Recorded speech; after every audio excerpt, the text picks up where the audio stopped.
Ready? Good evening.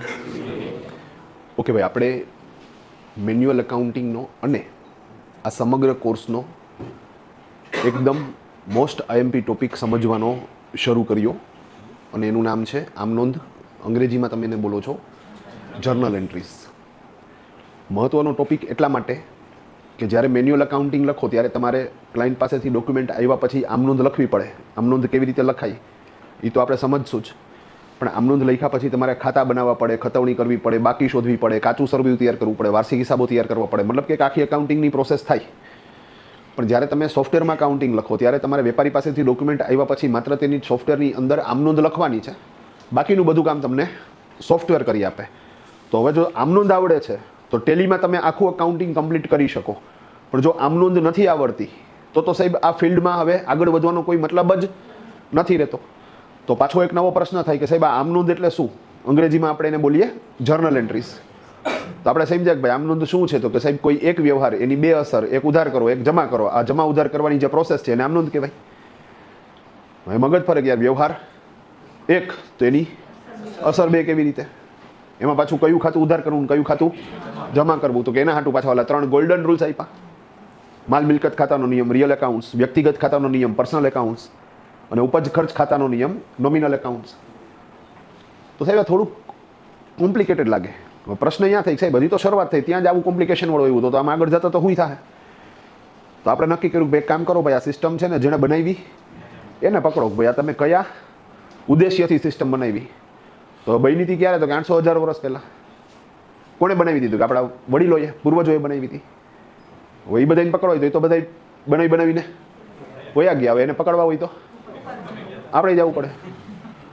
તો મને છૂટ મળી છે આવન જાવન કરવાની. હા, તો હું ઉપર ગયો તો અહીંયા ઓલા વડીલો બધા બેઠા હતા, 3 પતિ હાલતી હતી જડી. હા,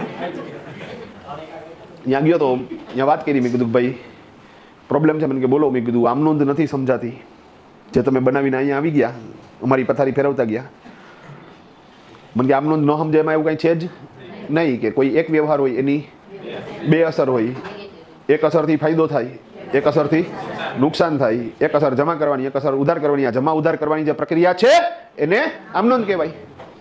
બધું વડીલ આ કન્ફ્યુઝન ઘટ્યું નહીં, આ કન્ફ્યુઝન વધ્યું. અટાણ લગી હું એમ જ માનતો હતો કે એક વ્યવહાર એની બે અસર, એક અસર પોઝિટિવ, એક અસર ઉધાર ને એક અસર જમા. હવે અહીંયા તમે એક નવું ઘૂસેડ્યું.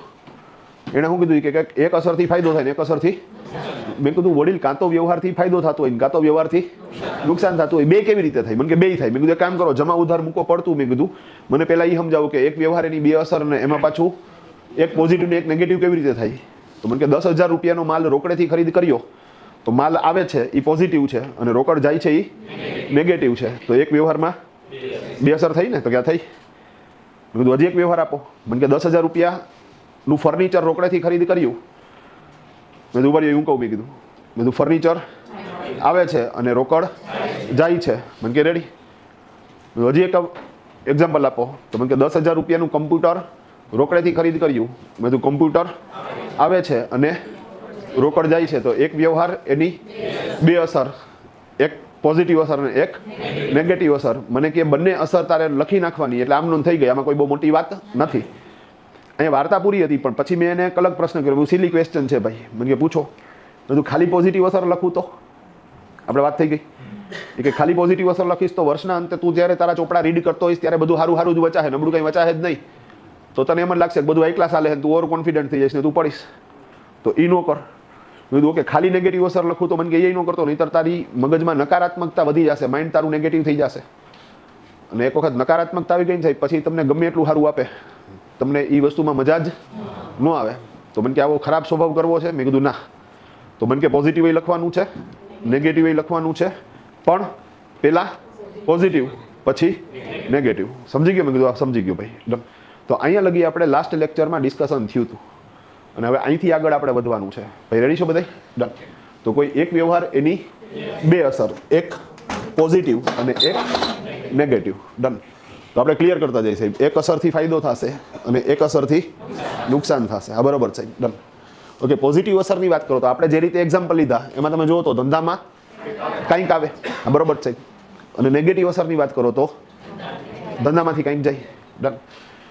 આવવામાં શું હોય તો કે સાહેબ 3 વસ્તુ હોય, કાં તો માલ આવશે, કાં તો મિલકત આવશે, કાં તો રોકડા આવશે. પરફેક્ટ. તો જવામાં સાહેબ જવામાં 3 જ વસ્તુ હોય, કાં તો માલ જાય, કાં તો મિલકત જાય અને કાં તો રોકડા જાય. ભાઈ ઓકે થઈ જશે તો રેડી ભાઈ ડન. ઓકે હવે એ 3 શબ્દો આવ્યા, માલ, મિલકત અને રોકડ. તો પહેલાં તો આ 3 શબ્દોને આપણે આઈડેન્ટિફાઈ કરીએ. જો ભાઈ એકાઉન્ટિંગ તમે ભણો ને તો જે 11મા ધોરણમાં એકાઉન્ટિંગ ભણવાનું ચાલુ કરે તો તમારે બીજું એક ચેપ્ટર આવે, બીજા નંબરનું ચેપ્ટર હોય અને એ ચેપ્ટર આવે પારિભાષિક શબ્દો, ટર્મિનોલોજીસ. મતલબ અકાઉન્ટિંગની અંદર જે અલગ અલગ શબ્દો ઉપયોગમાં આવે છે એ શબ્દોનો એક્ઝેક્ટ મતલબ શું થાય છે. મૂડી એટલે શું, ઉપાડ એટલે શું, દેવાદારો એટલે શું, લેણદારો એટલે શું. તમે અંગ્રેજીમાં ભણતા હોય તો કેપિટલ એટલે શું, ડ્રોઈંગ્સ એટલે શું, ડ્રોઈંગ્સ અથવા તો વિડ્રોલ્સ, સનરી ડેટર્સ એટલે શું, સનરી ક્રેડિટર્સ એટલે શું. તો અમુક જે એ એકાઉન્ટિંગના શબ્દો છે, એ શબ્દોનો મતલબ ખબર હોય તો તમે પ્રોપર એકાઉન્ટિંગ કરી શકો. એટલે જ્યારે ભણવાનું ચાલુ કરો ને ત્યારે તમારે તરત જ ચેપ્ટર આવે ને પછી તમે આખું એકાઉન્ટિંગ ભણો. અહીંયા હું શું કરીશ તો કે હું જેમ જેમ એકાઉન્ટ ભણાવતો જઈશ ત્યારે ત્યારે જે શબ્દો આવતા જશે એ શબ્દોને હું આઈડેન્ટિફાઈ કરાવતો જઈશ. એટલે તમે તરત જ એને રિયલ કેસ સાથે કનેક્ટ કરી શકો. તો અહીંયા અત્યારે 3 શબ્દો આવ્યા સાહેબ, માલ, મિલકત અને રોકડ. અંગ્રેજીમાં વાત કરો તો માલને આપણે બોલીએ છીએ ગુડ્સ, મિલકત એટલે અસેટ્સ અને કેશ. તો માલ એટલે શું, મિલકત એટલે શું અને રોકડ એટલે શું. હાલો પહેલા કોની વાત કરશું આપણે, માલની. તો ભાઈ માલ એટલે શું સાહેબ, ડન. બીજું આ વસ્તુ સમજવી જરૂરી છે, હા બહુ જરૂરી છે અકાઉન્ટિંગની અંદર, તો જ સમજાવતો હોય હું, અધરવાઇઝ સમજાવીશ નહીં. માલ એટલે શું તો કે વેપારી જેનો ધંધો કરે એ વસ્તુ એના માટે માલ છે. બૂટ ચપ્પલના વેપારી માટે બૂટ ચપ્પલ માલ છે, ચશ્માના વેપારી માટે ચશ્મા માલ છે, ઘડિયાળના વેપારી માટે ઘડિયાળ માલ છે, મોબાઈલના વેપારી માટે મોબાઈલ માલ છે. અને કોઈ સોનીની દુકાન છે તો એનું દુકાનમાં રહેલું સોનું છે એ એના માટે માલ છે. તો તમે જે વસ્તુનો વેપાર કરો છો, તમે જે વસ્તુનો ધંધો કરો છો એ વસ્તુ તમારા માટે માલ છે. માલ તમે જ્યારે ખરીદ કરો છો ત્યારે વાપરવાના પોઈન્ટ ઓફ વ્યૂથી ખરીદ નથી કરતા, તમારે એનું પુનઃ વેચાણ કરવું છે અને વેચાણમાંથી નફો કમાવો છે. એ હેતુથી તમે માલ લ્યો છો. ભાઈ ક્લિયર છે. તો અહીંયા વેપારી જે વસ્તુ વેચવા માટે ખરીદ કરે છે તે માલ છે, માલનું પુનઃ વેચાણ કરી નફો મેળવાય છે. વેપારી જે વસ્તુનો ધંધો કરે છે તે માલ છે. સમજી ગયા સાહેબ, ડન. જેમ કે મોબાઈલના વેપારી માટે મોબાઈલ માલ છે. ભાઈ ક્લિયર છે. તો ઇઝી. હલો બીજો એક શબ્દ ઉપાડીએ, કયો, મિલકત. ઓકે સાહેબ, મિલકત એટલે શું, મિલકત એટલે શું, ડન. ઓકે વેપારી જે વસ્તુ ઉપયોગ કરવા માટે લે છે, રિપીટ, વેપારી જે વસ્તુ વેચવા માટે નથી લેતો, એનો ઉદ્દેશ્ય એ વેચવાનો છે જ નહીં, એને ઓલરેડી શું કરવું છે, એનો ઉપયોગ કરવો છે. તો એ વસ્તુ એના માટે મિલકત છે. હવે અહીંયા પાછી અમુક કન્ડિશન છે કે એને કોઈ વસ્તુ ઉપયોગ કરવા માટે લીધી તો એનો ઉપયોગ સાહેબ 1 વર્ષથી વધારે સમય માટે થતો હોવો જોઈએ. ભાઈ આ વસ્તુ છે ને તમે એક એ રીતે મગજમાં રાખજો કે રિયલ એકાઉન્ટિંગ આ રીતે લખાય છે, તો તમે પાછા એ જે તે સમયે કન્ફ્યુઝ ન થાવ, એટલે આ ક્લેરિટી છે. ડન. તમે જે વસ્તુ ઉપયોગ કરવા લીધી છે એ મિલકત છે, એનો ઉપયોગ 1 વર્ષથી વધારે સમય માટે થવો જોઈએ. કરો ન કરો પછીની વાત છે, થવો જોઈએ. જેને વેચવાથી રૂપિયા પાછા આવે. જરૂરી નથી કે જેટલા નાખ્યા હોય એટલા જ આવે, ક્યારેક વધારે આવે, ક્યારેક ઓછા આવે, પણ છેલ્લે કાંઈક તો આવે જ. ડન. તો વેચવાથી રૂપિયા પાછા આવે એવી કોઈ ફિઝિકલ વસ્તુ છે તો એને શું કહેવાય, મિલકત કહેવાય. ડન. તો ઇઝી. તમે જુઓ તો સાહેબ વેપારી જે વસ્તુનો ઉપયોગ કરે છે, મિલકતનો ઉપયોગ 1 વર્ષથી વધારે સમય માટે થઈ શકવો જોઈએ. મિલકતને વેચવાથી રૂપિયા પાછા આવે. હવે માની લો કે સાહેબ કોઈ ઘડિયાળની દુકાન છે તો એના માટે ઘડિયાળ છે એ માલ છે, પણ ઘડિયાળ દેખાડવા માટે શોકેસ બનાવ્યો છે ફર્નિચરનો તો મિલકત છે. દુકાનમાં એસી ફિટ કર્યું છે તો, બિલ બનાવવા કોમ્પ્યુટર છે, પ્રિન્ટર છે તો, આવા જવા હાટું સ્કૂટર ઈટરનો છે તો, કોમ્યુનિકેશન માટે મોબાઈલ ફોનનું ઇન્સ્ટ્રુમેન્ટ છે તો જે વાપરે છે એ મિલકત છે. ઘડિયાળ માલ છે એ વેચવા હાટું છે, પણ બાકીની બધી વસ્તુનો તો એ શું કરે છે, ઉપયોગ કરે છે. તો એસી છે, કમ્પ્યુટર છે, મોબાઈલ છે, ફર્નિચર છે, વાહનો છે, આ બધી વસ્તુ શેમાં કન્સિડર થશે, મિલકતમાં. હવે આ નિયમ સમજવા શું કામ જરૂરી કે કોને માલ કહેવાય ને કોને મિલકત કહેવાય. આ રોકડ માટે મારે ક્લિયર જ કરવાનું. રોકડ તો તમને ખ્યાલ જ છે રોકડ એટલે શું. ભાઈ ડન, રેડી. આ બે બહુ અગત્યનું છે. કા તો કે સાહેબ અકાઉન્ટિંગ લખતી વખતે અકાઉન્ટિંગ નિયમને 100% ફોલો કરવા પડે. અને નિયમ શું કહે છે તો કે નિયમ એવું કહે છે કે માલને માલ જ બોલાય. અકાઉન્ટિંગ નિયમ છે હો ભાઈ, આ કોઈ ઘરના નિયમ નથી, એટલે આને તમારે ફરજિયાત શું કરવા પડશે, ફોલો કરવા જ પડશે. માલને માલ જ બોલવામાં આવે, જ્યારે મિલકતને એના નામથી બોલવામાં આવે. ડન. ઇઝી છે. નામને આ મગજમાં રાખવાનું, માલને માલ જ બોલવાનું, મિલકતને એના નામથી બોલવાનું. ભાઈ ડન છે. ઓકે કોઈ એમ કે મેં 10,000નું ફર્નિચર લીધું તો તમે શું સમજશો, એને માલ લીધો કે ફર્નિચર લીધું, એટલે મિલકત લીધી ટૂંકમાં, તો કે મિલકત લીધી. ભાઈ ક્લિયર છે? હવે તમને એમ પ્રશ્ન થાય કે ફર્નિચરનો વેપારી હોય તો આ તો ફર્નિચરનો વેપારી હોય તો એમનો ક્યાંક ફર્નિચર લીધું એવું બોલે. બીજું આ નિયમ છે ને સાહેબ એ આપણા બ્લડની અંદર છે. હવે તમને પ્રશ્ન થાય બ્લડમાં કેવી રીતે સમજાવું, બ્લડમાં કેવી રીતે? ડન. અમારે એક ફર્નિચરના વેપારી છે, એનું અમે નામું લખીએ અહીંયા ટેબર રોડ ઉપર. હવે એને ફર્નિચરનો શોરૂમ ખરી અને એને સનમાઇકાની એજન્સી, આપણે ઓલું ઓલી સનમાઇકા ચોટાડીને ટૂંકમાં એની એજન્સી. હવે એજન્સી એટલે એનું B2B થઈ ગયું. હવે એ લોકો છે ને સાહેબ રેગ્યુલર GST નંબર ધરાવે છે. તો એવા કેસની અંદર મારે એનો જે ડેટા છે એ રેગ્યુલર GST નંબર ધરાવે તો દર મહિને GST ડિપાર્ટમેન્ટમાં દેવાનું થાય. એટલે હું દર 1લી તારીખે એની દુકાને જાઉં, એણે ડેટા તૈયાર રાખ્યો હોય મારો, પરચેસના બિલ, સેલ્સના બિલ, એક્સપેન્સના બિલ, બેંકનું સ્ટેટમેન્ટ બધું તૈયાર હોય. અને એ મોટી ઉંમરના કાકા છે, 75 વર્ષ હશે પણ હેલ્ધી તમે જુઓ એટલે સાહેબ ફિટ એકદમ. હા, મગજ એકદમ શાંત. એની યારે બેહો એટલે 5-10 નવી વસ્તુઓ જાણવા મળે.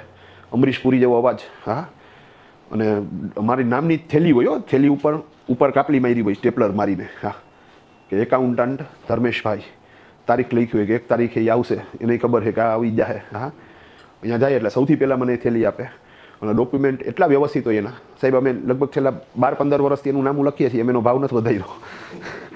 મસ્તીનો માણસ સાહેબ, એનું કામ એટલું સરળ, એ એટલું ઇઝી કરીને આપે છે કે આપણા માટે થઈને નામું લખવું કેવું થઈ જાય, એકદમ સહેલું થઈ જાય. હા, પ્લસ રિલેશન રાખવાવાળો માણસ સાહેબ. આપી દઈએ એટલે કે ધર્મેશભાઈ આ થઈ ગયું કામનું, મેં કીધું પૂરું, હવે બોલો કે શું મગાવવું, કે ચા પીવી છે કે ઠંડુ પીવું છે, એમને જવા જ ન દઈએ. હા, દર વખતે એ કંઈક તો હોય જ ને. હવે એક દિવસ મારે સાહેબ અહીંયા મોડું થઈ ગયું ઓફિસે, હું એની દુકાને પહોંચ્યો ને તો દુકાને 2 વાગી ગયા, તો દુકાન બંધ થઈ ગઈ હતી. આપણે તો રાજકોટમાં બપોરે હોઈ જાય બધા. હા, 1 થી 4 તો હુતા જ હોય. હા, અહીંયા ગયો તો દુકાન બંધ. બીજા દિવસે ગયો, મને કે બીજી તારીખ થયો સાહેબ. મેં કીધું હું સમજુ કાલે આવ્યો તો, મેં કીધું પણ મારે મોડું થઈ ગયું. મેં કીધું દુકાન બંધ થઈ. મને કે ધર્મેશભાઈ પાછલી શેરીમાં મારું ઘર છે, તમે વ્યસ્ત માણસ છો તો તમે પાછળ આવો અને મને કહેજો એટલે હું તમને ડેટા કાઢી દઈશ, તમારે બીજે દિવસે તકો ના ખવાય. કે હા ડન, હું વ્યસ્ત માણસ હું. મેં કીધું પહેલાં તો મારા પપ્પાને આવીને કહી જાઉં, એને એમ જ લાગે કે આ નવરો જાટા મારે. તો ડન. પણ આમ એવો પવન મારે તમને એમ થાય ના ખરેખર દુનિયામાં મેઇન વ્યક્તિ તો હું જ છું.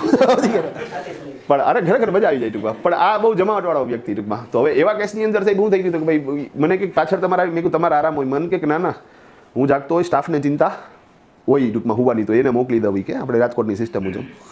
મેં કીધું ઓકે, હવેથી હું ધક્કો નહીં ખાઉં, પાછળ આવી જઈશ. પાછો 6-8 મહિના પછી એક વખત મારે નો મેળ પડ્યો, મોડું થઈ ગયું, બંધ થઈ ગયું. બીજે દિવસે એ દિવસે એની ઘરે ગયો ટૂંકમાં, દુકાન બંધ હતી. બેલ મારીને તો એમના વાઈફ બહાર આવ્યા. મેં કીધું જય શ્રી કૃષ્ણ કાકી. મને કે તમે? મેં કીધું હું ધર્મેશભાઈ એકાઉન્ટન્ટ. મેં કીધું હા. તો મને કે બોલો કે મેં કીધું અંકલનું કામ હતું. મને કે બટા એ તો મુંબઈ ગયા છે. કે મેં કીધું મુંબઈ? મને કે માલની ખરીદી કરવા. એ 70-72 વર્ષના બેન હશે, એણે એવું ન કીધું કે એ ફર્નિચર લેવા ગયા છે, એણે શું કીધું માલ લેવા ગયા છે. મેં કીધું ક્યારે આવશે? મને કે ગુરુવારે. કાંઈ વાંધો નહીં. મેં કીધું હું ગુરુવાર આવીશ, આપણે તો 10 તારીખ સુધી GSTના રિટર્ન ફાઇલ થાય તો ચિંતા નથી. ડન, હું ગુરુવાર આવીશ. મેં કીધું ડન. પછી આવું પાછું 6-8 મહિના પછી એક વખત થયો. દુકાને ગયો નહોતા, ઘરે ગયો, બેલ મારી, આંટી બહાર આવ્યા. મેં જય શ્રી કૃષ્ણ કાકી. મને કે ધર્મેશભાઈ? મેં કીધું હા. મને કે ગયા વખતે એમને મજા ગયા હતા, આ વખતે કંઈક લેવું પડશે તો ઇઝી છે. મેં કીધું અંકલનું કામ હતું. મને કે બટા એ તો મુંબઈ ગયા છે. મેં કીધું મુંબઈ? મને કે આપણે જાગનાથમાં ફ્લેટ લીધો ને કે, તો એની ફર્નિચરની ખરીદી કરવા ગયા છે, ડાઇનિંગ ટેબલ ને સોફો ને એવું બધું. સાહેબ આ વખતે એવું ન બોલ્યા કે માલ લેવો છે, આ વખતે એને શું કીધું ફર્નિચર લેવું છે. તમે સમજી ગયા છો આખી? તો આ નિયમ છે જે આપણા બ્લડમાં છે. હવે તમને પ્રશ્ન થાય સાહેબ આ નિયમ છે એ સમજી ગયા, બ્લડમાં એ સમજી ગયા, આ નિયમ છે શું કામ ને એ સમજાવો. વાય ધીસ કોલ આવેલી ડી એ સમજવું સાહેબ એ બહુ મસ્ત વાત છે, એક્સ્ટ્રીમ લેવલની મસ્ત વાત છે. ડન. આ નિયમ બન્યો શું કામ ને? અકાઉન્ટિંગ પ્રોસેસ અગ્રી કરવા માટે તો આ નિયમ રાખ્યો નહીં હોય. આની પાછળ કાંઈક તો તર્ક છે. શું તર્ક છે ને એ પકડાવું છું સાહેબ. ડન. માલિકમાં સાહેબનું નામું લખું. ડન. હવે તમારું આખું નામું લખી નાખ્યું, પછી ડોક્યુમેન્ટ્સ તમને મેં પાછા આપી દીધા. ડન. આખું નામું લખી નાખ્યું, ડોક્યુમેન્ટ એને પાછા આપી દીધા. તો હવે બુક્સ ઓફ અકાઉન્ટ્સ તૈયાર થઈ ગયા. હવે બુક્સ ઓફ એકાઉન્ટ્સ આપણે કોઈ પણને આપીએ, મતલબ કે બેંકને આપીએ લોન માટે, એમ્બેસીમાં આપીએ વિઝા માટે, કોઈ કંપની હોય તો એના શેર હોલ્ડરને મોકલાવે. થર્ડ પાર્ટીમાં તમારો ડેટા શું થાય છે સાહેબ? સ્પ્રેડ થાય છે. ડન. હવે એ જે તમારો એકાઉન્ટિંગ ડેટા છે એના ઉપરથી થર્ડ પાર્ટી તમારી પેઢી રિલેટેડ બધી જ વિગતો જાણી શકે. હું ખાલી વાર્ષિક હિસાબ આપું ને, ખાલી બનાવતા હજી નથી શીખવાડ્યું, એ હજી આગળ આવશે. પણ એ જે વાર્ષિક હિસાબની કોપી છે જે નોર્મલી થર્ડ પાર્ટીમાં ટ્રાન્સફર થતી હોય, તો એનું ખાલી તમે બેલેન્સ શીટ લઈને બેસો ને સાહેબ, તો બેલેન્સ શીટની અંદર અસેટ્સ બાજુ એમનો રૂપિયો ક્યાં ક્યાં રોકાણો છે એની ખબર પડે. જમીન, મકાન, દુકાન, ફ્લેટ, ઓફિસ, દસ્તાવેજવાળી મિલકતો કેટલી છે, furniture, computer, electric fittings, mobile, scooter, વાહનો કેટલા છે, ત્યાં કેટલો રૂપિયો રોકાણો છે, ઇન્વેસ્ટમેન્ટ કેટલું છે, શેરમાં કેટલા, મ્યુચ્યુઅલ ફંડમાં કેટલા, એસઆઈપીમાં કેટલા, પીપીએફમાં કેટલા, એફડીમાં કેટલા, બોન્ડ કેટલા રૂપિયાના પડ્યા છે.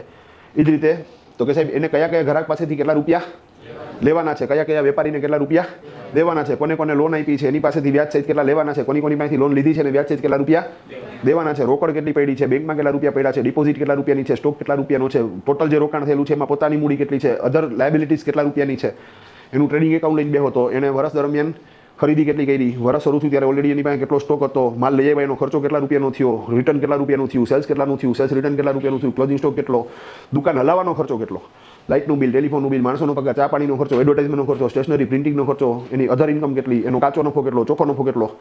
બિલીવ કરજો હું જેટલું બોલ્યો ને એ બધી ખબર પડે થર્ડ પાર્ટીને, પણ એને એક વસ્તુની ન ખબર પડે કે તમે શેનો ધંધો કરો. હદ નો થઈ ગઈ છે, આખી જન્મ મુંડી ખબર પડી ગઈ, ગૌત્ર નો ખબર પડે, તમે સમજાવો છો, આખી ડિટેલ્સ ખબર પડી ગઈ, પણ તમને એ નો ખબર પડે કે એ શેનો ધંધો કરે, એ બૂટ ચપ્પલ વેચે છે કે એ ચશ્મા વેચે છે કે એ મોબાઈલ વેચે છે. કારણ આ નિયમ. હવે તમને એમ થાય એ નિયમનો શું ફાયદો સાહેબ, હવે બૂટ ચપ્પલ વેચતા હોય તો માલ જ બોલવાના છે, મોબાઈલ વેચતા હોય તો માલ જ બોલવાના છે. જ્યારે એકાઉન્ટિંગની અંદર આગળ આવશે આપણે ઉધાર જમા શીખશું ત્યારે, પણ જ્યારે માલ ખરીદ કરીએ ત્યારે આપણે પરચેઝ એકાઉન્ટ ડેબિટ કરીએ એટલે આપણને એટલી ખબર પડે કે ભાઈ માલ લીધો, એમાં હું લીધું એ નો ખબર પડે.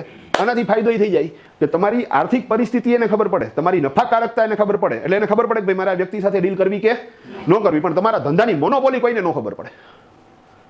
તમારા ધંધાની આ વસ્તુ આ લોકોએ 800,000 વર્ષ પહેલા સેટ કરીને આપી. બોલો હવે એને જે નિયમ બનાવ્યો ને આપણને એ નથી ખબર કે નિયમ એને એક્ઝેક્ટલી શું કામ બનાવ્યો છે.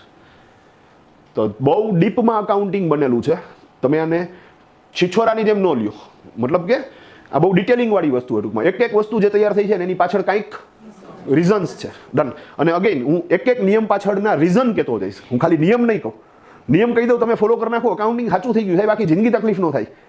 પણ એની પાછળનું રીઝન શું છે એ ખબર હશે ને તો તમને એ પ્રોસેસ કરવામાં મજા આવશે અને લોંગ ટર્મ સુધી તમે એને યાદ રાખી શકશો. ભાઈ ક્લિયર છે આખી વાત? હાલો ડન. તો આ ગેમ સમજી ગયા? તો ડન ભાઈ, આપણે કામ કરીએ, અમુક એક્ઝામ્પલ લઈએ. ડન.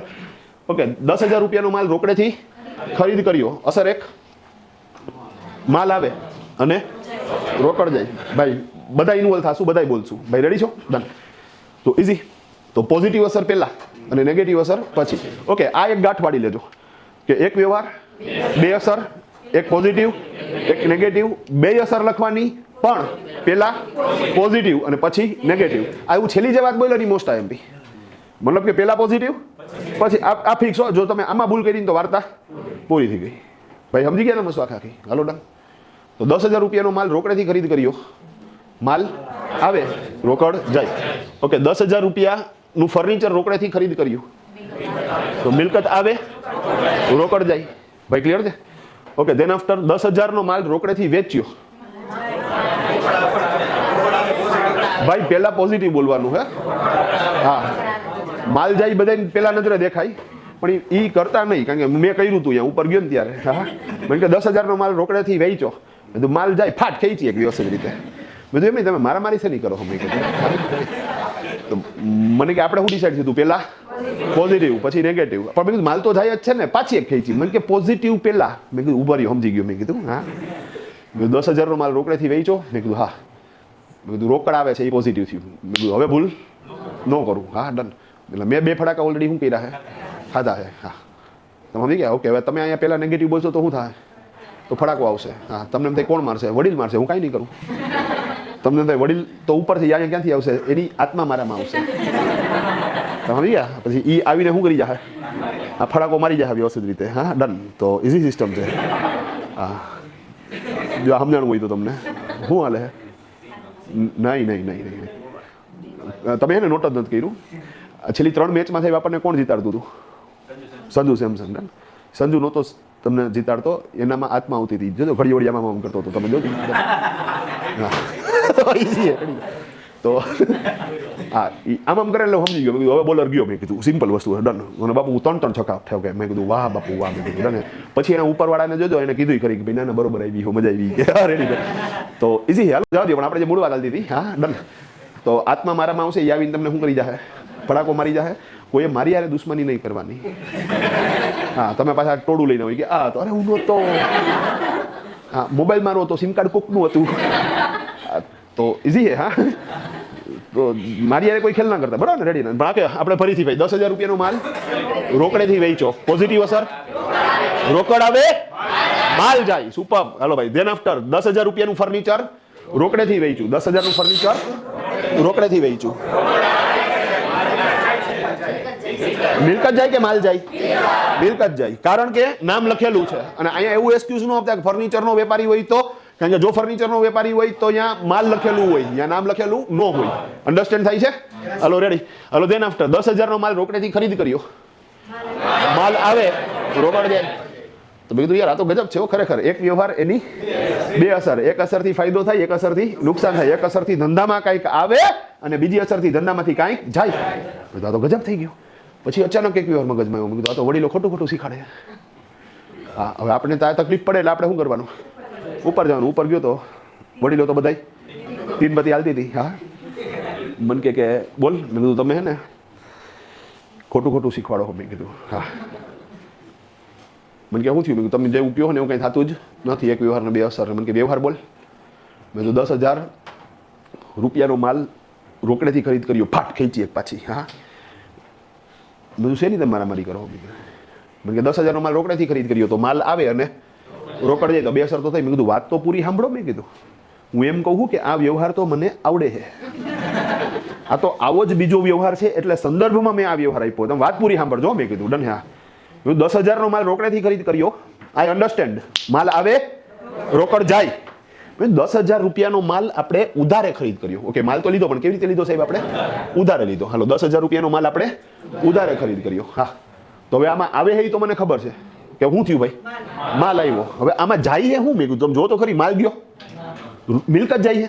ઓકે, ઉધારે ખરીદ કર્યો હતો, આપણે કાંઈ રોકડા બોકડા ગયા નહીં, કંઈ જાતું તો નથી. મેં કીધું તો તમે કહ્યું એક વ્યવહારની બે અસર ને એક અસરથી કંઈક આવે, બીજી અસરથી કંઈક જાય ને. મેં કીધું એવું તો કંઈ થતું? મને કે મેં એવું કંઈ કીધું જ નથી. બધું ફરી ગયા તમે. મને કે મેં એવું કંઈ કીધું જ નથી. કે મેં તો એમ કીધું હતું કે એક વ્યવહારની બે અસર, એક ફાયદો કરે એક નુકસાન કરે. તમે યાદ કરો, એને એમ જ કીધું હતું. હા, તો બધું ફાયદો કરી તો દેખાડું ભાઈ, માલ આવ્યો હોય તો શું થયું? ફાયદો થયો. આમાં નુકસાન શું થયું? મેં કીધું આમાં કંઈ જાતું તો? મને કે જો ભાઈ, આજે નહીં તો કાલે તારે પૈસા તો દેવાના છે. આમ તો મને કે જે દેવું હોય ને તારી માથે, એને શું કહેવાય? એ નુકસાન કહેવાય. મેં દેવું કંઈ થોડું. મને કીધું વધે તો ખબર પડે ને કે હા, દેવું વધે તો ખબર પડે કે એ નુકસાન છે. હા, રાત્રે નીંદર ન આવે, નીંદર આવે તો સપનામાં ઉઘરાણીવાળા આવે, ફોનની રિંગ વાગે, આપણને બીક લાગે કે આ ઉઘરાણીવાળાનો જ ફોન હશે. ઉપાડો તો હાચે ન હોય, એનો જ હોય ને. પછી ફોનમાં ઉઘરાણી કરે તો આપણે ગલા તલ્લા ચાલુ કરીએ, પછી તો આપણે એનો નંબર જ શું કરી દઈએ? બ્લોક કરી દઈએ. હા, હવે એનો નંબર આપણે બ્લોક કરી દઈએ એટલે કોઈ બીજાના ફોનમાંથી આપણને ફોન કરે. પછી બીજાના ફોનમાંથી ફોન બ્લોક, તો આપણે કોને બ્લોક કરશું? તો પછી આપણે આપણો નંબર જ શું કરી દઈએ? બંધ કરી દઈએ. પછી આપણને ફોન ઉપર તો કોન્ટેક્ટ કરી નથી શકતો, એટલે ભાઈ શું કરશે? એ રૂબરૂ આવશે. પછી લોકોની સ્ટાઇલ હોય, ઘરની અંદર ન આવે, ઘરની બહાર રહે. પહેલાં તમારી યાર વ્યવસ્થિત રીતે વાત કરે, પછી વ્યવસ્થિત રીતે વાત કરે. ધીરે ધીરે લેવલ અપગ્રેડ કરતા જાય. ગાળો દઈએ, પછી મા બેન હામાની ગાળો દઈએ, પછી ફડાકા બડાકા મારે, પછી તમારા વર્ક પ્લેસ ઉપર આવે. ધીરે ધીરે તમારી આબરૂનું ધોવાણ થાય એવી રીતે માહોલ બનાવે. એ લોકો જે માનસિક ત્રાસ આપે છે એ તમારે જો નથી જોતો તો તમે એને શું કરી દો? પણ એ તો નહીં લઈ જો હોત તો આપી દીધા હોત ત્યાં લગીમાં નથી. હા, તો એ ત્રાસ લીધે રાખે, તમે સહન કર્યા રાખો, કાં તો દઈ દો. એટલે વાર્તા ઘણી વખત શું થાય, લોકો પાસે નથી, નહીં તો ગારું શું કામ ખાય? અને પછી આ ત્રાસ છે ને સહન ન થાય એ લોકોથી, એટલે છેલ્લે એક ટાઈમે શું કરે માણસ? એ સુસાઇડ કરે, દવા પી લે, મરી જાય. અને આવા ઘણા બધા કેસો આપણે સમાજમાં જોયેલા છે સાહેબ, કે દેવું વધી ગયું સાહેબ. આમાં વાંક કોનો સાહેબ? લેવાવાળાનો, દેવાવાળાનો? 110% લેવાવાળાનો. એવી રીતે શું જરૂરિયાત છે કે તમારે કોકની પાસે શું કરવું પડે સાહેબ? લોન લેવી પડે. જીવન નિર્વાહ ચલાવવા હાટું થઈને સાહેબ બહુ ઝાઝા પૈસાની જરૂરિયાત નથી. હો હા, ઇઝી પ્રોસેસ છે. તમારે ખાવાનું જોતું હોય ને તો, જો ન મેળ પડતો હોય ને તો કહેજો મને, બોલ બલામાં કહી દઈશ ટૂંકમાં. તમારી ઘરે આવીને શું કરી જશે? સવારને સાંજ આપી જાય. એ સિમ્પલ વસ્તુ છે. ડન. એના હાટું કંઈ હા સટ્ટા બટ્ટા રમવા હોય તો વાત અલગ છે. ઇઝી સિસ્ટમ છે. હા હા, ડન. તો ઇઝી. પણ આપણે જે મૂળ વાત હાલે હા ડન. હા, તો સમજાય ને તને? હા, રેડી. આમ કરે હું કહી દઉં છક્કો લગાડા 100 રૂપિયા. અરે દાદા રેડી. તમે કરતા નહીં, તમે સમજી ગયા વસ્તુ કે બીજું અહીંયા ને હું જે કહું નહીં કરવાનું, હું જે કરતો હોય એ નહીં કરવાનું. સિમ્પલ વસ્તુ છે. સુખી થવું હોય તો અઘરી વસ્તુ. પણ ઓકે આપણે જે મૂળ વાત હાલતી હતી, હા હું કરતો એમ કરી નાખશો તો સુખી થઈ જાવ. હાલો જવા દો ભાઈ, ડન ને રેડી. તો આપણે જે મૂળ વાત હાલતી હતી ક્યાં હતા? તો કે દેવું વધે એ એક પ્રકારનું શું છે? નુકસાન છે. માણસો સુસાઇડ કરી નાખે છે એ કે ઇવન એનો ડીએનએ ખતમ કરી નાખે છે. રાજકોટમાં સાહેબ સોની બજારની અંદર હું વાત કરું 15-17 વર્ષ પહેલાંની, ડન વધારે થઈ ગયું હશે સાહેબ, એક પરિવાર, એ ભાઈ, એના ઘરવાળા, એનો દીકરો, એના ઘરવાળા ને એનો દીકરો, નાનો છોકરો 5 વર્ષનો સાહેબ, ડન. હવે MCXના રવાડે ચડ્યા, શેરબજારના રવાડે ચડ્યા અને સાહેબ એનો 400 વારનો તો વર્ધમાન નગરમાં બંગલો મોટો, મતલબ કે 4-5 કરોડ રૂપિયા તો એ આવે. શોરૂમ તમે જુઓ તો 4-5 કરોડનો, સ્ટોક 4-5 કરોડનો, FD ને બાકી બધી, એટલે 20 કરોડની પાર્ટી હતી એ ટાઈમે. MCXમાં સાહેબ આવ્યા રવાડે, બધું ગીરવે મુકાઈ ગયું. માથેથી ઓલી 10% વાળી શું કરી નાખી એને લોન ચાલે. એક વખત તો એ ઝાડમાં ફસાઈ ગઈ એટલે વાર્તા પૂરી. પછી ઓલા જે ઉઘરાણી વાળી તો આવવાના જ ને, એટલો માનસિક ત્રાસ વધી ગયો સાહેબ. પોલીસવાળા પાસે ગયો તો પોલીસવાળાએ કીધું ભાઈ વ્યાજ માફી કરાવી શકીએ, પણ તમારે દેવું છે એ તો ચૂકવવું જ પડશે. પ્રોપર્ટી વેચી ન શકે, કારણ કે એ બેંકમાં મૂકી હોય, પ્રોપર્ટી નો વેચી શકે, કાંઈ ન કરી શકે. એવા ભીસમાં આવી ગયા, કંઈ સમજાય નહીં કે આગળ શું કરવું. પછી નક્કી કર્યું કે આખા પરિવારે શું કરવો છે? આપઘાત કરવો છે. પરિવારના બાકીના મેમ્બર તો મેજર છે, સમજી.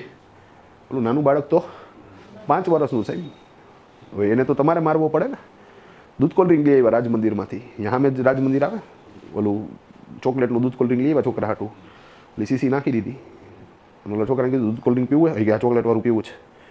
એક વાર ઓલા ચોકલેટ થોડીક વધારે નાખી દીધી તો સેજ કડવું થઈ ગયું છે, મારે પીવું છે એ કે. હા તો એક કામ કરી કે હું 10 ગણું એટલી વારમાં પી જાય ને તો બીજો ગ્લાસ તારો એ કે.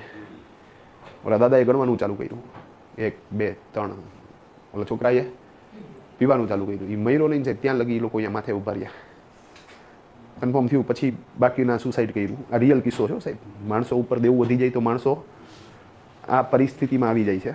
અને મને વડીલે કીધું કે તું એમ કહેશ કે દેવું વધે તો નુકસાન ન થાય. મેં કીધું સમજી ગયો, પગે લાગીને નીકળી ગયો, ખોટા ઇમોશનમાં લઈ આવો. મેં કીધું હા. તો 10,000નો માલ રોકડેથી લીધો તો માલ આવે અને રોકડ જાય.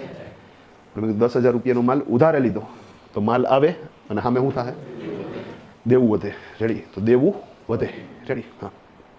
તો દેવું વધે એ નેગેટિવ છે, સમજી ગયા? હાલો ડન. તો આવા ઘણા બધા વ્યવહારો. ઓકે, 10,000નું ફર્નિચર ડેકોરા ફર્નિચર બાર્ટમાંથી રોકડેથી ખરીદ કર્યું. ભાઈ ફર્નિચર લીધું છે કેવી રીતે? રોકડેથી લીધું છે. તો મિલકત આવે અને રોકડ જાય. હા બરોબર છે, મિલકત આવે અને રોકડ જાય. ઓકે, 10,000 રૂપિયાનું ફર્નિચર પરિન ફર્નિચર માર્ટમાંથી ઉધારે ખરીદ કર્યું તો મિલકત આવે અને દેવું વધે. આપણે પરિન ફર્નિચર વાળાને પૈસા દેવાના છે, તો દેવું છે એ નેગેટિવ છે, એટલું તો સમજાઈ ગયું ને? દેવું છે એ નેગેટિવ છે. રેડી? તો ઇઝી. ઓકે, 50,000 કિરણભાઈ પાસેથી લોન પેટે રોકડા લઈ આવ્યા. ભાઈ આપણે પૈસાની જરૂરિયાત હતી, આપણે 50,000 રૂપિયા કિરણભાઈ પાસેથી લોન પેટે રોકડા લઈ આવ્યા. રોકડ આવે, દેવું વધે. Perfect perfect perfect, done. આટલું ક્લિયર? ઓકે, હવે જેમ અહીંયા દેવું વધે છે તો સામેની બાજુ તમે જુઓ તો લેણું વધે. હવે લેણું પોઝિટિવ કહેવાય. ફરીથી કહું, લેણું પોઝિટિવ હોય. આપણે કોકને કહીએ કે ભાઈ માગસ કોઈની પાસે, અરે માગું હું કે હા ડન, આ માલ તો તમે સમજી જશો. હા ડન. તો લેણું છે એ કેવું છે? એ પોઝિટિવ છે સાહેબ. હા, બેંકવાળા લોન આપે ને તો લેણું છે ને એ તમારી ક્રેડિટ લિમિટ વધારે અને દેવું છે એ તમારી ક્રેડિટ લિમિટ ઘટાડે. માની લો કે મને બેંકે એવું કીધું કે તારી નેટ અસેટ્સ ઉપર 80% લોન આપીશ. મારી ઓફિસની વેલ્યુએશન થાય છે 34 લાખ, મારે 6 લાખ રૂપિયાની ઉઘરાણી છે. ઉઘરાણી એટલે તમે સમજો ને લેણું, અંગ્રેજીમાં તમે બોલો ઇન્ક્રીઝ રિસીવેબલ. અત્યારે મેં લેણું એટલે માગી કોકની પાસે, દેશી ભાષામાં તમે સમજી ગયા? તો હું 6 લાખ રૂપિયા કોકની માગું છું, દેવું મારી પાસે છે જ નહીં, તો એ લોકો મારી નેટ અસેટ્સ ગણશે 40 લાખ અને એના 80% એટલે 8 ચોક 32, 3,20,000 રૂપિયા મને શું કરશે? એ લોકો લોન આપશે. ઓકે, માની લો સાહેબ મારે કેટલા 32 લાખ રૂપિયાની લોન આપશે. Perfect, done. ઓકે, માની લો મારી 34 લાખની અસેટ છે, મારું લેણું છે જ નહીં પણ 4 લાખનું મારી માથે દેવું છે, તો એવા કેસની અંદર એ લોકો મારી નેટ અસેટ્સ ગણશે 30 લાખની ને એના 80%, તો 24 લાખ રૂપિયાની મને લોન આપશે. કહેવાનો તાત્પર્ય લેણું છે ને એ સારું કહેવાય, એ પોઝિટિવ છે એવું માનજો, અને દેવું છે એ નેગેટિવ. આવું એટલા માટે બોલું છું કે જો કોઈ વ્યવહારમાં લેણું વધે એવું થતું હોય, મતલબ કે આપણે કોઈની પાસેથી લેવાના હોય, તો તમે એને પહેલાં એ બોલજો પછી નેગેટિવ બોલજો, કારણ કે એ તો આપણે પહેલો જ નિયમ રાખ્યો ને કે ભાઈ પહેલાં પોઝિટિવ અને પછી નેગેટિવ. સુપર ભાઈ, ક્લિયર છે? ડન. તો જોઈ ભાઈ, ઓકે, 10,000 રૂપિયાનો માલ રોકડેથી વેચ્યો. ભાઈ 10,000નો માલ રોકડેથી વેચો, રોકડ આવે અને માલ જાય. હાલો ભાઈ, એ તો સમજાઈ ગયું. ઓકે, 10,000 રૂપિયાનો માલ ઉધારે વેચો, માલ વેચો છે પણ હજી પૈસા આવ્યા નથી, તો લેણું વધે અને માલ જાય. હાલો સુપર, લેણું વધે અને માલ જાય. સુપર ભાઈ, ક્લિયર છે? વાંધો આવે નહીં? Hello done. ઓકે, 10,000નું ફર્નિચર રોકડેથી વેચ્યું, ફર્નિચર વેચ્યું રોકડેથી, રોકડ આવે પોઝિટિવ અને મિલકત જાય અથવા ફર્નિચર જાય, અહીંયા નામ બોલશો તોય ચાલશે, કારણ કે મિલકતમાં નામ બોલી શકાશે. ભાઈ ક્લિયર છે? ડન. ઓકે, 10,000 નું ફર્નિચર ઉધારે વેચ્યું, ફર્નિચર વેચ્યું છે પણ હજી પૈસા આવ્યા નથી. ઓકે, લેણું વધે અને મિલકત જાય અથવા ફર્નિચર જાય. Super, done. ભાઈ ક્લિયર છે? હલો, 10,000 અમિતભાઈને લોન પેટે રોકડા આપ્યા. અમિતભાઈને જરૂરિયાત હતી, આપણે એને લોન પેટે રોકડા આપ્યા, તો લેણું વધે અને રોકડ જાય. આપણે અમિતભાઈ પાસેથી લેવાના, તો લેણું વધે, રોકડ જાય. Hello, done. ભાઈ 50,000 રૂપિયા કિરણભાઈ પાસેથી લોન પેટે રોકડા લઈ આવ્યા. તમે ક્યાં તો આવી હમણાં સમજાવી દઉં. 50,000 કિરણભાઈ પાસેથી લોન પેટે રોકડા લઈ આવ્યા, આપણે લઈ આવ્યા, તો રોકડ આવે. પેલા શું બોલવાનું? પેલા પોઝિટિવ બોલવાનું. દેવું વધે તો કેવું થયું? તો નેગેટિવ બોલશો તો શું થાય? તો ફડાકો આવશે. અગ્રી સિસ્ટમ છે. રેડી? તો રોકડ આવે. ભાઈ હમ ખાઈ લેજો, તમે સમજો વસ્તુ આખી. પછી અમુક જગ્યાએ તમે ભૂલું કરશો ને સાહેબ, તો મારાથી સહન નથી થતું. તમે સમજી ગયા વસ્તુ આખી? હા, કારણ કે મને ખબર છે કે આગળ જતા આ તમારી નાની ભૂલ કેવડી મોટી થાય. તો બેટર ઓપ્શન છે કે અત્યારથી. અને બીજું, મેં બીજા કઈ નિયમમાં તમને કઈ કીધું એવું?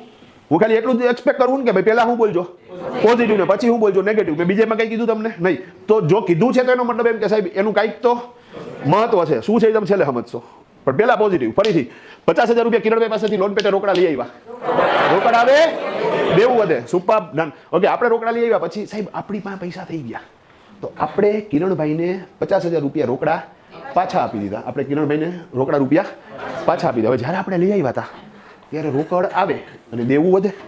હવે આપણે એને પાછા આપી દીધા, રોકડા પાછા આપી દીધા, તો પોઝિટિવ અસર શું થશે? પોઝિટિવ અસર શું થશે? દેવું ઘટે, દેવું ઘટે અને જ્વાર્યું દેવું ઘટે. આ પોઝિટિવ અસર થઈ. જોઈ મેં અલગથી આવી જાવ, ટપો પડી જશે. ટાપ ટાપ ટાપ ડન. રેડી છે? ડન. રેડી. તો દેવું ઘટે, દેવું, હા દેવું ઘટ્યું. દેવું ઘટે પોઝિટિવ છે. હા, દેવું ઘટે પોઝિટિવ છે. સાહેબ તમે કાર લીધી હોય ત્યારે જે આનંદ નો થયો હોય ને, એ કારનો છેલ્લો હપ્તો ભરાઈ જાય ને એટલે તમને મોજ આવી જાય. ગાઈસ હવે શાંતિ. તો દેવું ઘટે નહીં સાહેબ, ખરેખર બહુ સરસ માનસિક અવસ્થા છે. એને ફીલ કરવી જોઈએ તમારે ખરેખર. તો દેવું એક વખત ચૂકવીને શું કરો સાહેબ? તમે આનંદ લ્યો સાહેબ. હા, ડન. તો ઇઝી છે. અગાસી બેઠા હોય તો તમને એવું લાગે મનાલી માટે મારો હો, અને દેવું માથે હોય મનાલીમાં જાવ તો તમને અહીંયા ઉકળાટ થતો હોય, તમને મજા જ ન આવે. તો એ જરૂરી છે સાહેબ. હાલો, ડન. આપણે જે મૂળ વાત આવતી હતી, હા, આનંદ હાટું થઈને પૈસાની જરૂરિયાત નથી. હા, અહીંયા પૈસાનું મહત્વ ઓછું આંક તો નથી, પણ અગેન આનંદ કરવા હાટું તો જરૂરિયાત નથી સાહેબ. આપણે તો ઘણી વખત જે વરસાદ પડતો હોય સાહેબ, ઓલા ગરીબોના છોકરા હોય ટૂંકમાં, તે ઓલા ટાયર લઈને ખબર નહીં કરતા હોય. આપણે રમતા નાના હતા. હા, ડન. ઓલી એક દંડી કહેવાય, ટાયર આપી દીધું હોય વરસાદમાં, ટૂંકમાં શું કરતા જાય? છાટા ઉડાડતા જાય ને એને ફેરવતા જાય વ્યવસ્થિત રીતે. હા, અને એ જે મજા આવે બાપુ, હા હા. એમાં ક્યાંક ઓલું પાણી ભરાણું હોય તો ત્યાં ધુબાકા મારીએ વ્યવસ્થિત રીતે. હા, ડન. બા કહે કે યા ન જવાય હવે, કે અગોચર હે, કે એમાં જેને જે કેવું હોય એ કહે. હા, ડન. આપણે શું કરીએ? અને તોય માંદા નહોતા પડતા. હવે તો કે બહાર ખાલી છે નાવા લઈ જાય તો છીકું ખાવા માંડે. હા, ડન. એવા નબળા છોકરાઓ થઈ ગયા છે ને વ્યવસ્થિત રીતે. હા, હાલો, ડન ભાઈ. અઘરું જ ભાઈ. હા, એને છીક આવી જાય કે એટલે ભાઈ પોપલાઓમાં એને કઈ અઘરી સિસ્ટમ છે. હા, પણ ઓકે, આપણે જે મૂળ વાત આવતી હતી, હા, ક્યાં હતા? તો કે દેવું ઘટે કેવી વસ્તુ છે? પોઝિટિવ છે સાહેબ. ડન. તો દેવું ઘટે. હાઈસ પણ હાસકારો એમને નથી થતો, સામે શું થાય? તો આપણે કિરણભાઈ પાસેથી 50,000 રૂપિયા લોન પેટે રોકડા લઈ આવ્યા, તો રોકડ આવે, દેવું વધે, રોકડા પાછા આપી દીધા, તો દેવું ઘટે અને રોકડ જાય. આ દેવું ઘટે છે ને, જે એ સેકન્ડરી ઇફેક્ટ છે. સમજો વાત. આ સેકન્ડરી ઇફેક્ટ કહેવાય. આગળ ક્યાંક દેવું વૈધું હોય ને તો જ દેવું ઘટે, એમને એમ દેવું ના ઘટે. આ મગજમાં રાખજો ભાઈ. સમજી ગયા ને મસવા? આ હું તમને યાદ કરાવીશ કે જો મેં આ વસ્તુ કીધી હતી તમને, પણ તમે અહીંયા અત્યારે આ ભૂલ કરી ગયા. જ્યારે હું એક ટ્રાન્ઝેક્શન આવશે ત્યારે હું તમને કહીશ કે જો આ મિસ્ટેક મેં તમને જે તે ટાઈમે કીધું હતું ભાઈ, દેવું વૈધું હોય તો જ દેવું ઘટે. સીધું દેવું ઘટે નહીં. એટલે ક્યારેક તમને મગજમાં આવે ને કે દેવું ઘટે, તો ખાલી એટલું વિચારજો કે આગળ વૈધું હતું તો ઘટશે. છૂટાછેડાનું મુખ્ય કારણ શું? લગ્ન. લગ્ન થાય તો છૂટાછેડા થાય. વાંધાના જોયા ને? થાય જ નહીં. એને થાય બ્રેકઅપ થાય. એને હા, રેડી છે. એને શું થાય? બ્રેકઅપ. પછી વાંધો શું કરે? તો કે એ દાઢી વધારે વ્યવસ્થિત રીતે. હા, પછી સાંસ્કૃતિક કાર્યક્રમ કરે, જોર જોરથી ગીત વગાડતો હોય. હા, ત્યારે નામ જોખા રખદું ના રાજ હોગી ગયા. હા, સાંભળ્યું એક નહીં તમે? આજે સાંભળી લેજો. ડન છે? રેડી? તો ઇઝી છે. હા, પણ ઓકે, આપણે જે મૂળ વાત આવતી હતી, હા, ડન. ક્યાં હતા? તો કે સાહેબ દેવું ઘટે એ સેકન્ડરી ટ્રાન્ઝેક્શન છે. આગળ ક્યાંક દેવું વૈધું હોય તો દેવું ઘટે, ડાયરેક્ટ આ ઇફેક્ટ ન આવે. બસ એ સમજાવું છું ભાઈ. ક્લિયર છે? હાલો, ડન. Hello, easy. 50,000 નો માલ રામ બ્રધર્સ માંથી ઉધારે ખરીદ કર્યો. ભાઈ માલ તો લીધો, પણ કેવી રીતે લીધો? ઉધારે લીધો. તો 50,000 નો માલ રામ બ્રધર્સ માંથી ઉધારે ખરીદ કર્યો, તો માલ આવે, દેવું વધે. સુપર. માલિક મેં રામ બ્રધર્સ માંથી 50,000 નો માલ લીધો, તો માલ આવ્યો. મેં હજી પૈસા આપ્યા નથી તો મારે 50,000 તમને દેવાના છે. હવે સાહેબ એ જે માલ આવ્યો ને એમાં મેં જોયું તો 10,000નો માલ ખરાબ હતો. 50,000માંથી 10,000નો માલ ખરાબ હતો. ડન. મેં કીધું યાર ખરાબ માલ છે હું કામ રાખું ભાઈ. તો મેં એ 10,000નો માલ રામ બ્રધર્સને પાછો મોકલાવી દીધો. મેં કીધું સાહેબ 10,000નો માલ ખરાબ છે. મને કાંઈ ચિંતા કરવામાં ધર્મેશભાઈ પાછો મોકલાવી દો કે. મેં કીધું ઓકે. તો મેં 10,000નો માલ પાછો મોકલાવી દીધો. તો મારે 50,000 રામ બ્રધર્સને દેવાના હતા ને, પણ મેં 10,000નો માલ તો પાછો મોકલાવી દીધો. તો હવે મારે કેટલા દેવાના થાય? 40,000. તો હવે જ્યારે મેં માલ ઉધારે લીધો છે, ત્યારે માલ આવે અને દેવું વધે. હવે માલ મેં 10,000નો પાછો મોકલાવ્યો તો ઓકે, પોઝિટિવ અસર શું થશે? દેવું ઘટે. તો 10,000નો માલ પાછો મોકલાવ્યો તો દેવું ઘટે અને માલ જાય. સાહેબ માલ મારો 10,000નો ગયો, સુપર, પણ મારું દેવું શું થઈ ગયું? ઘટી ગયું. એ પોઝિટિવ થયું. 50,000 દેવાના હતા, હવે 40 દેવાના થશે. તો દેવું ઘટ્યું, એ પોઝિટિવ. એની સામે મારો 10,000નો માલ ગયો. That's all. ભાઈ ક્લિયર છે? હાલો ડર.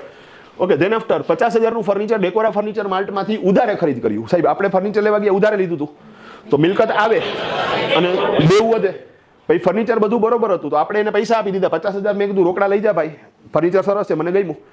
તો હવે દેવું ઘટે અને રોકડ જાય. ભાઈ સમજી ગયા? હવે મારે જે ડેકોરા વાળો છે એને મેં દઈ દીધા પૈસા, તો હવે મારે એને દેવાના નહીં. તો મારું દેવું શું થઈ ગયું? ઘટી ગયું. પણ એની સામે શું થયું?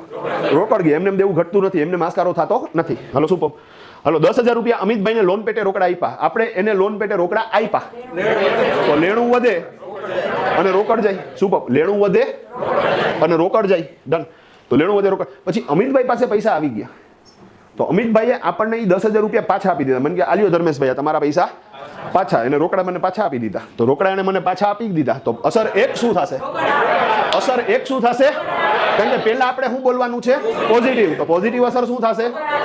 તો રોકડ આવે, લેણું ઘટે. ટપ્પો મારી નહીં, જોયું તમે? લેણું ઘટે. તો લેણું ઘટે. હવે અગેન પાછું સેમ વાત. લેણું ક્યારે ઘટે? તો કે સાહેબ આગળ લેણું વૈધું હોય તો ઘટે. તો આ પ્રાઇમરી ટ્રાન્ઝેક્શન્સ કહેવાય, આ સેકન્ડરી ટ્રાન્ઝેક્શન્સ કહેવાય. જ્યારે એને મેં લોન આપી ત્યારે મારું લેણું વૈધું હતું, એને પૈસા પાછા આપી દીધા, મારું લેણું પૂરું થઈ ગયું, મારું લેણું ઘટી ગયું.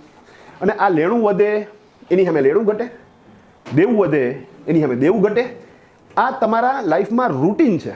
એટલે આ શબ્દોથી તમે એમનો મન તક મને ઇગ્નોર કરી નાખું. આ રોજ થાય. સાહેબ તમે જ્યારે માલ ઉધારે ખરીદ કરો, હું જે પૂછું ને એનો મને જવાબ આપજો. તમે ખાલી હવે અત્યારે ખાલી ફોકસ કરશું આપણે લેણું અને દેવા ઉપર જ, બરાબર? ઓકે, જો તમે કોકની પાસેથી માલ ઉધારે લીધો તો પૈસા લેવાના કે દેવાના? દેવાના. એટલે દેવું કહેવાય ને, દેવાના એટલે દેવું કહેવાય. ડન. ઓકે, હવે જ્યારે તમે માલ ઉધારે ખરીદ કર્યો ત્યારે પૈસા દેવાના. હવે માની લો કે પૈસા તમે આપી દીધા તો તમારું દેવું ઘટી ગયું. સમજી ગયા? જ્યારે તમે કોઈને માલ ઉધારે વેચો ત્યારે પૈસા લેવાના એટલે લેણું, અને એને તમને પૈસા આપી દીધા તો લેણું પૂરું થઈ ગયું. જ્યારે તમે કોઈને લોન આપી, આપણે કોકને લોન આપી તો આપણે એની પાસેથી લેવાના કે દેવાના? લેવાના. અરે સાહેબ કોમન છે સાહેબ, તમે આવી ક્યાં કોમન વાત કરો? હવે ઘણા નથી સમજાતું. તો ફરીથી કોકને લોન આપી છે તો આપણે એની પાસેથી પૈસા લેવાના, તો એ લેણું થયું. હવે જ્યારે એ પૈસા પાછા આપી જાય ત્યારે આપણું એ લેણું કેવું થઈ ગયું? પૂરું થઈ ગયું. સમજાણી વાત આખી? ઓકે, આપણે કોક પાસેથી લોન લઈ આવ્યા તો આપણે દેવું વધ્યું, અને આપણે એને આપી આવ્યા તો દેવું પૂરું થઈ ગયું, દેવું ઘટી ગયું. તો આ લેણું અને દેવું સમજી ગયા ને તમે? આ રોજબરોજ થાય, કારણ કે તમારે રોજ ખરીદી થતી હોય, એનું રિપેમેન્ટ થતું હોય, રોજ વેચાણ થતું હોય, એના પૈસા આવતા હોય, અને આપણે ઉધારીમાં ધંધો હાલે છે. તો જ્યારે ઉધાર ખરીદી કરી તો દેવું વધ્યું, પૈસા આપી આવ્યા, દેવું પૂરું. માલ ઉધારે વેચો, લેણું વધ્યું, પૈસા આવી ગયા, લેણું પૂરું. આ ટ્રાન્ઝેક્શન્સ કેવા થવાના સાહેબ? રોજ. હવે તમે જો આ લેણા દેવામાં ગોટે ચડી ગયા તો સાહેબ તમે ઓલમોસ્ટ 50% અકાઉન્ટથી તમારો નાતો શું થઈ જાય? તૂટી જાય. તો અગેન લેંગ્વેજ બેરિયર નથી, તમે સમજો વાતને. સમજણ મહત્વની છે. લેણું વધે એમ કહું કે ઇન્ક્રીઝ રિસીવેબલ કહું, પણ ખબર તો પડવી જોઈએ ને કે ભાઈ ટૂંકમાં સામે કોક દીક મેળો તેનો ગાંઠલો પકડવાનો છે. અને દેવું વધે એમ કહું કે ઇન્ક્રીઝ લાયબિલિટીઝ કહું તો ખબર પડે કે ભાઈ ટૂંકમાં સામે મળ્યો તો આપણે યુટર્ન મારીને ભાગવાનું છે. ભાઈ સમજી ગયા ને મસવા ખાકી? તો હવે ઘણા નહીં સમજાણું કે આ શું કીધું એને, બરોબર? રેડી? પણ અન્ડરસ્ટેન્ડિંગ જરૂરી છે. હાલો આટલું સમજાણું. હાલો ડન. આગળ ભાઈ ડન. 60,000નો માલ જીનિયસ એન્ટરપ્રાઇઝને ઉધારે વેચો. જો હમણાં એક નવી વાત કરવું મસ્તીની. ડન. ફરી આમાં લ્યો કે ભાઈ છે એ જીનિયસ એન્ટરપ્રાઇઝ વાળા છે, 60,000નો માલ મેં એને શું કર્યો છે? ઉધારે વેચ્યો છે. હજી પૈસા આવ્યા નથી. હાલો અસર એક, લેણું વધે અને માલ જાય. હાલો સુપરભાઈ, મારે માંગવાના એની પાસે, લેણું વધે માલ જાય. કેટલા માંગવું એની પાસેથી? 60,000. હાલો ડન. હવે તો કઈ એ ભાઈએ જોયું તો એને હે ને 20,000નો માલ ન ગમ્યો, એને 20,000 રૂપિયાનો માલ ન ગમ્યો તો એણે મને 20,000નો માલ પાછો મોકલાવી દીધો. ભાઈ નિરાતે હું પૂછ્યો એનો જવાબ જો. એણે મને 20,000નો માલ પાછો મોકલાવી દીધો તો જ્યારે મેં એને માલ ઉધારે વેચ્યો તો ત્યારે મારા માટે લેણું વધે અને માલ જાય. હવે એ માલ પાછો આવી ગયો 20,000નો તો પોઝિટિવ અસર શું થશે? પોઝિટિવ અસર શું થશે? માલ આવે. પોઝિટિવ અસર શું થશે? માલ આવે. પોઝિટિવ અસર શું થશે? અને નેગેટિવ અસર શું થશે? ઓકે, નેગેટિવ અસર થશે. નેગેટિવ અસર થશે. હાલો આટલું સમજાઈ ગયું. હાલો ડન. હવે નવી વાત. આપણે કોઈને માલ વેચ્યો હોય, આપણે કોઈને માલ વેચ્યો હોય અને ત્યાંથી એ માલ પાછો આવે તો એ સારું કહેવાય? વેપારી તરીકે તમારો જીવ કકડી જાય, તમને ન ગમે, તમને ન ગમે. મહા મહેનતે માલ વેચ્યો સાહેબ, એ માલ પાછો આવે તો એ ન ગમે. તો વ્યવહારના દ્રષ્ટિકોણથી આ વ્યવહાર ખરાબ વ્યવહાર છે. સમજો તમે. ન ગમે સાહેબ, માલ વેચો એ પાછો આવે, થોડો કોઈ વેપારીને ગમે. તો વ્યવહારના દ્રષ્ટિકોણથી આ વ્યવહાર કેવો વ્યવહાર છે? ખરાબ વ્યવહાર છે. પણ વ્યવહારના દ્રષ્ટિકોણથી વ્યવહાર સારો છે કે ખરાબ છે એ આપણે એઝ અ અકાઉન્ટન્ટ તરીકે જોવાનું નથી. સમજી ગયા? આપણે એ બાબતે તટસ્થ રહેવાનું છે. આપણે એ જોવાનું છે કે આમાં શું સારું થયું અને આમાં શું ખરાબ થયું. અને મજાની હતી કે તમે એ વસ્તુ પકડી લીધી, કારણ કે મેં 3 વાર પૂછ્યું તમને કે સાહેબ આમાં સારું શું થયું. તમે કીધું સાહેબ માલ તો આવી ગયો ને. એ શું થઈ ગયું? એ સારું થઈ ગયું. સમજી ગયા? ઓકે, આમાં નુકસાન શું થયું? સાહેબ માલ ગયો આપણો, એ શું થયું? તો અહીંયા વ્યવહાર સારો છે ખરાબ છે એની યાર આપણે કાંઈ લેવા દેવા નથી. એ વ્યવહારની અંદર શું સારું છે અને એ વ્યવહારની અંદર શું ખરાબ છે એ તમારે શું કરવું પડશે? આઈડેન્ટિફાઈ કરવું પડશે. અને આ સાહેબ એક હ્યુમન દર્શન છે, દાર્શનિક વસ્તુ છે, સાયકોલોજી છે. તમે સમજો વાતને. આપણે હમણાં ગઈકાલે એક વાત કરતા હતા કે સાહેબ ઓલા આપણે વાત થઈ કે ભાઈ ખાલી નેગેટિવ લખશો તો માઇન્ડ કેવું થઈ જશે? નેગેટિવ થઈ જશે. હા, તો નેગેટિવ માઇન્ડ થઈ જશે તો આપણે બધા અહીંયા બેઠા છીએ, બધા ઈચ્છીએ છીએ કે સાહેબ આપણું માઇન્ડ આવું ખરાબ નેગેટિવ થવું ન જોઈએ. પણ છતાંય ઘણાના થઈ ગયા હોય. ઘણી વખત ઘણાને ખબર જ નથી કે પોતાનો સ્વભાવ પોઝિટિવ છે કે નેગેટિવ છે.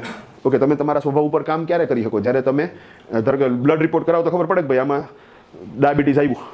પણ નેચરનો કઈ એવો રિપોર્ટ થાય છે? હા થાય છે, હું આજે કરાવું તમારી પાસે, આજે જ કરાવું. ડન. તમે પોતે નક્કી કરી શકશો તમે પોઝિટિવ છો કે નેગેટિવ છો. સિમ્પલ. ડન. તમે કોઈક લગ્ન પ્રસંગમાં જમવા માટે જાઓ છો, થાળી લીધી, 25 પ્રકારની ભાતની વાનગીઓ છે, બધી થાળીમાં ગોઠવી અને પછી તમે નાનનો કટકો લીધો, શાક લીધું, મોઢામાં નાખ્યું અને જો તમે બોલ્યા કે નાન સેજ ચવડ છે, બાપુ નેગેટિવ રિપોર્ટ આવ્યો. તમે કેવા માણસ હો? નેગેટિવ હો સાહેબ. નાન સેજ ચવડ છે.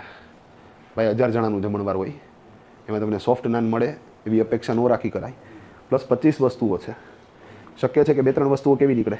નબળી નીકળે. તમે જો તો ખરી, એણે તમને મેંગો પી એક સ્વીટ છે, બાપુ એ સ્વીટ તમે ખાવ તમે હેંગ થઈ જાઓ. શિવશક્તિનું મેંગો પી આવે, એક વાટકો 60 રૂપિયાનો થાય. સાહેબ 4-5 ઉલાડો. હા, એના હાટું તો ફી વધારવી પડશે મારે. અઘરી સિસ્ટમ ફી તો પછી વધારશું, પેલા હપ્તા પૂરા કરો. અઘરી સિસ્ટમ છે. હા, તો અઘરું છે ભાઈ. ના ઓલો ક્લાસરૂમમાં પંખો હાલતો હોય કે સાહેબ ધીરો હાલે કે હપ્તો ભરાવા દે કે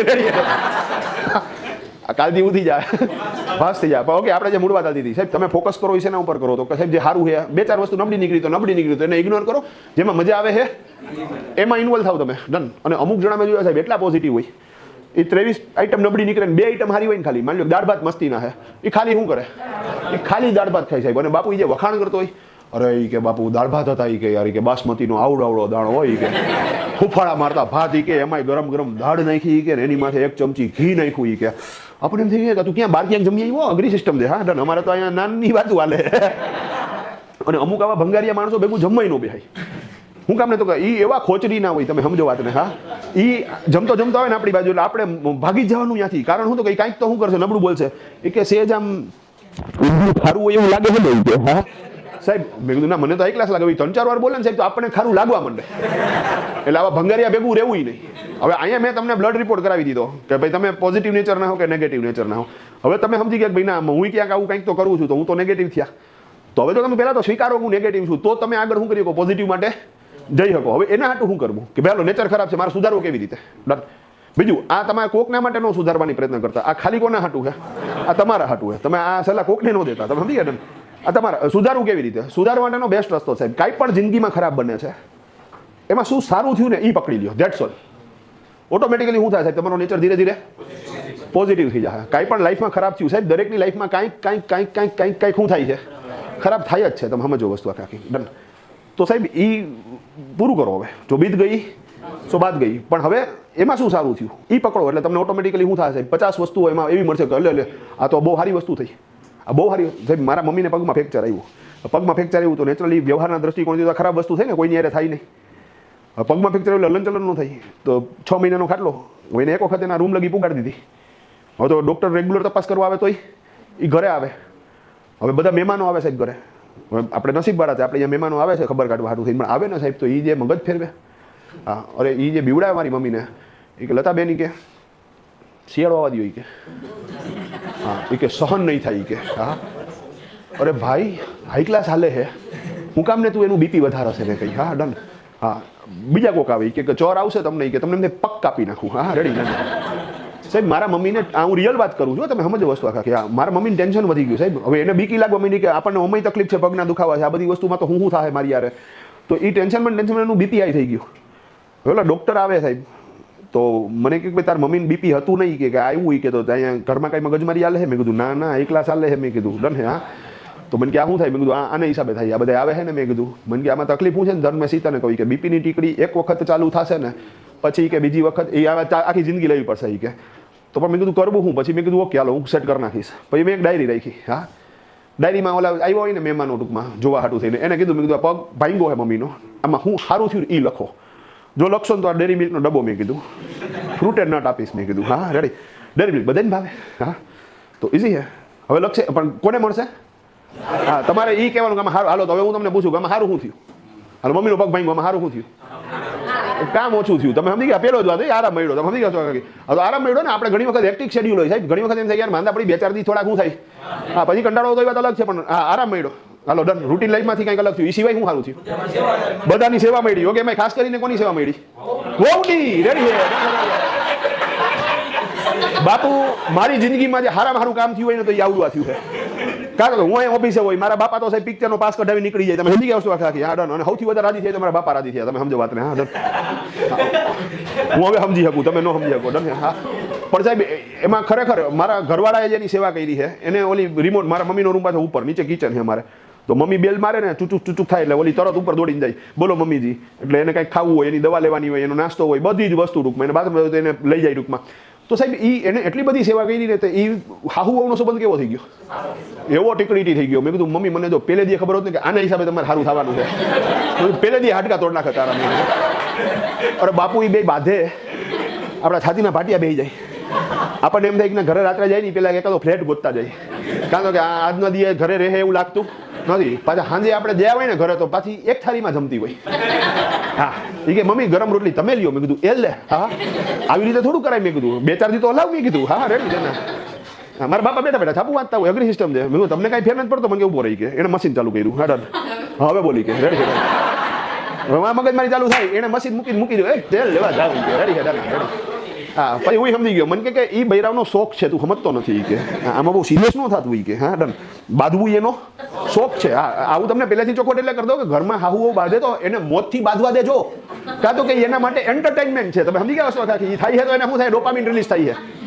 ઓલા પુરુષો શું કરે? ફાક્યું ચોર, એમાં ડોપામિન રિલીઝ થાય. અને આમાં શું થાય? ડોપામિન રિલીઝ થાય. તો એને બાંધવું હોય તો હા તમારે મગજમારીમાં નહીં પડવાનું. કાં તો શું કરો? મશીનમાં. બધાને તો નથી તો તમે શું કરો? બહાર નીકળી જાઓ. સાંજે આવશો ત્યાં બે કેવું થઈ ગયું હશે? સેટ. પણ અગેન સાહેબ બેસ્ટ વસ્તુ થઈ ગઈ. પ્લસ તો કે એના રૂમમાં મેં એસી ફિટ કરાવી દીધું, તો એ એક ફાયદો થઈ ગયો. એના રૂમમાં એક મોટું ટીવી ફિટ કરી દીધું. એને મોબાઈલ યુઝ કરતા આવડી ગયો, કારણ કે નવરી બેઠી કરે શું ટૂંકમાં તો મોબાઈલ ટૂંકમાં. મહેમાનો આવે બધા. મારી બેન આવી, મામા આવ્યા અમદાવાદથી, તો અમે 2 મહિનામાં જ આવતી હોય. આ આવી તો મેં કીધું હવે કામ કર, શુક્રવારે જાવ એટલે શુક્ર શનિ રવિ શું થાય. તો સાહેબ એક ફેમિલી એટમોસ્ફિયર માહોલ થઈ ગયો સરસ મજાનો. તો એ જો તો એમ લાગે કાલે આ તો ફ્રેક્ચર થયું કેવું થયું એ સારું થયું. મેઇન વસ્તુ કાંઈ પણ લાઈફમાં ખરાબ થાય ગોતો પરાણે ગોતો કે એમાં શું સારું થયું. સિમ્પલ વસ્તુ છે. ઓટોમેટિકલી સાહેબ ધીરે ધીરે માઇન્ડ કેવો થઈ જશે? એ પોઝિટિવ થઈ જશે. તો અહીંયા ગેમ તમે સમજી ગયા છો. ઇઝી પ્રોસેસ ભાઈ. ઓકે આમાં વાંધો નથી. તો અહીંથી કાલે કન્ટિન્યુ કરશું.